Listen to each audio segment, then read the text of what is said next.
Hello hi, ಎಲ್ಲರೂ ಹೇಗಿದ್ದೀರಾ? ಎಲ್ಲರೂ ಚೆನ್ನಾಗಿದ್ದೀರಾ ಅಂತ ಅನ್ಕೊಂತೀನಿ. ಯೂಟ್ಯೂಬ್ಗೆ ವಿಡಿಯೋ ಹಾಕಿ ಭಾಳ ದಿನ ಆಗಿದೆ ಅಂತ ಇವತ್ತು ವಿಡಿಯೋ ಹಾಕ್ತಾ ಇದ್ದೀನಿ. ಹಿಂಗೆ ಇವತ್ತು ಮಳೆ ಸೋನೆ ಬಂದಿತ್ತು, ಹಾಗೆ ತೋಟದ ಹತ್ರ ಹೋದೆ ಜರ್ಕಿನ್ ಹಾಕೊಂಡು. ತೋಟದ ಹತ್ರ ಹೋಗಿ ಅಲ್ಲಿ ಸಪ್ಪೆ ಕಡ್ಡಿ ಚೆಲ್ಲಿದ್ವಿ. ಹೀಗೆ ಎಲ್ಲ ವಿಡಿಯೋ ಮಾಡಿಕೊಂಡು ಸೀದಾ ನಮ್ಮ ಫ್ರೆಂಡು ಫೋನ್ ಮಾಡ್ದ. ಬಾರ ಮಚ್ಚ, ಎಲ್ಲಿದೆಯಾ? ದೇವಸ್ಥಾನದ ಹತ್ರ ಹೋಗಿ ಬರೋಣ. ಬೇವಿನಹಳ್ಳಿಯಲ್ಲಿರೋ ಕರಿಯಮ್ಮನ ದೇವಸ್ಥಾನಕ್ಕೆ ಹೋಗೋಣ ಇವತ್ತು, ಯಾಕೋ ಹೋಗ್ಬೇಕು ಅನ್ನಿಸ್ತಾ ಇದೆ ಅಂತ ಅಂದ. ಅದಕ್ಕೋಸ್ಕರ ಹೋಗೋಣ ಅಂತ ಹೊರಟೆ. ಬೈಕ್ನಲ್ಲಿ ಹಂಗೆ ಒಂದು ಹೆಲ್ಮೆಟ್ ತಗೊಂಡು ಸೀದಾ ಬೈಕ್ನಲ್ಲಿ ನಾನು ಒಬ್ಬನೇ ಹೊರಟೆ. ಹುಡುಗರೆಲ್ಲ ಅಲ್ಲಿ ಬರ್ತೀವಿ ಬಾ ಅಂತಂದರು. ಹಂಗೆ ಅವ್ರು ಬರೋದ್ರೊಳಗೆ ಸೀಟ್ ಬೇರೆ ಕವರ್ ಹರಿದೋಗಿತ್ತು. ಸೀಟ್ ಕವರ್ ಹಾಕ್ಸಂದು ಅವ್ರನ್ನ ಕರ್ಕೊಂಡು ಸೀದಾ ದೇವಸ್ಥಾನದ ಹತ್ರ ಹೊರಟ್ವಿ. ನಮ್ಮೂರಿಂದ ಒಂದು 50 ಕಿಲೋಮೀಟ್ರ್ ಆಗುತ್ತೆ.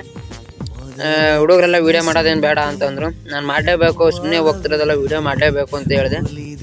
ಸರಿ, ಏನಾದರೂ ಮಾಡ್ಕ ಅಂತಂದರು. ಹಿಂಗೆ ಎಲ್ಲ ಅಲ್ಲೇ ಹೂವು ಹಣ್ಣು ತೊಗೊಂಡು ಸೀದಾ ದೇವಸ್ಥಾನ ಮೇಲೆ ಇರೋದು. ರೋಡು ಭಾಳ ಅಪ್ಪಾಗಿತ್ತು. ಈಗ ನಮ್ಮ ಫ್ರೆಂಡ್ ಕೈಲಿ ಕೊಟ್ಟಿದ್ದೆ ಗಾಡಿ ಹೊಡೆಯೋಕ್ಕೆ. ಅವನು ಸೆಕೆಂಡ್ ಗೇರಲ್ಲಿ ಹಾಕ್ಕೊಂಡು ದೇವಸ್ಥಾನದ ಹತ್ರ ತಂದು ನಿಲ್ಲಿಸಿದೆ. ಹಿಂಗೆ ಸುತ್ತಮುತ್ತ ವ್ಯೂ ನೋಡ್ಕೊಂಡು ಹಿಂಗೆ ದೇವಸ್ಥಾನದ ಒಳಗಡೆ ಹೋಗೋಕ್ಕೆ ಕೈ ಕಾಲು ತೊಳ್ಕೊಂಡು ಹೋಗ್ಬೇಕು. ಹಂಗೆ ಕೈ ಕಾಲೆಲ್ಲ ತೊಳ್ಕೊಂಡು ಸೀದಾ ದೇವಸ್ಥಾನದ ಒಳಗಡೆ ಹೊರಟ್ವಿ. ಬೆಳಗ್ಗೆ ದೇವಸ್ಥಾನ ಕರಿಯಮ್ಮಗುಡೆ, ಬೇವನಹಳ್ಳಿ ಕರಿಯಮ್ಮಗುಡೆ ಅಂತ ಈಗ.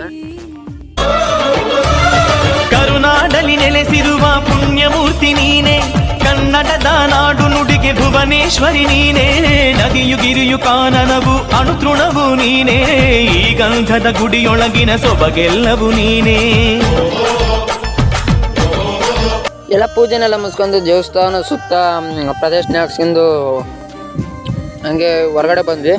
ಹೊರಗಡೆ ಸುತ್ತ ನೋಡ್ಬೇಕಾದ್ರೆ ಅಲ್ಲೊಂದು ಶೂಟಿಂಗ್ ನಡೀತಾ ಇತ್ತು, ಫಿಲಮ್ ಶೂಟಿಂಗು.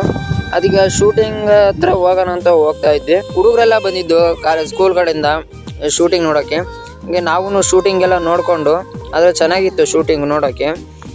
ಶೂಟಿಂಗ್ನೆಲ್ಲ ನೋಡಿಕೊಂಡು ನಾನು ನಮ್ಮ ಫ್ರೆಂಡು ಸೀದಾ ಬೈಕ್ ಎತ್ಕೊಂಡು ಹೋಗೋಣ ಅಂತ ಹೊರಟ್ವಿ. ಹಂಗೆ ದೇವಸ್ಥಾನಕ್ಕೆ ಒಂದು ಬಾಯಿ ಎಳೆ ಹಂಗೆ ಸುತ್ತಮುತ್ತ ನೋಡೋ ಕೆರೆನೆಲ್ಲ ನೋಡ್ಕೊಂಡು, ಇದು ವರ್ಣವಿಲಾಸ ಸಾಗರ, ಇಲ್ಲಿ ಗುಂಟ ಇದ್ದಾವೆ ನೀರು.